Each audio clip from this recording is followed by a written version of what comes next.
The defense has rested in the trial of a Hillary Clinton campaign lawyer accused of lying to the FBI about the Trump-Russia probe. Michael Sussmann chose not to testify in his own defense. Correspondent David Spunt is outside the federal courthouse here in Washington, as he's been every night, to tell us where things stand tonight. Good evening, David.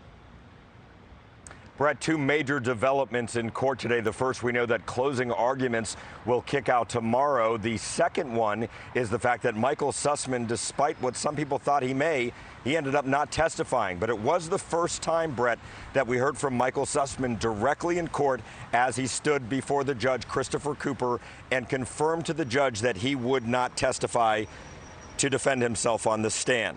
Sussmann is charged with lying to the FBI, specifically then FBI General Counsel James Baker, when he came to Baker in September 2016 and said he had information linking the Trump organization to a Russian bank with Kremlin ties via a computer server.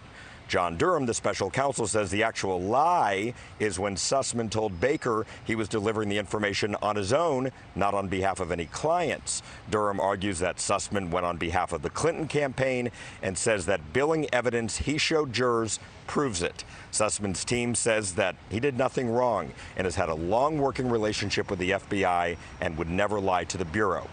Judge Cooper today, Brett, read instructions to jurors, told them to weigh several questions. Chiefly, was Michael Sussmann's statement false, fictitious, and material to the investigation? Also, did Michael Sussmann act knowingly or willfully with the intention to break the law? The final question, was the statement made in the executive branch of government, in this case the FBI? If jurors believe the government proved its case beyond a reasonable doubt, they are instructed to find Michael Sussmann guilty. After closing arguments tomorrow, deliberations will likely begin Tuesday after the long weekend. And Brett, if I may, with some color from the courtroom today, I noticed, and I've noticed this every day, special counsel John Durham is actively involved in this case. He sits at the table with his attorneys. He takes notes. He passes notes. Even today, he crossed over to the aisle to make small talk with Michael Sussmann's defense team, as Michael Sussmann just sat stoically a few feet away. Brett? All right, we'll now wait for the jury. David, thank you. Hey, Sean Hannity here. Hey, click here to subscribe to Fox News YouTube page and catch our hottest interviews and most compelling analysis. You will not get it anywhere else.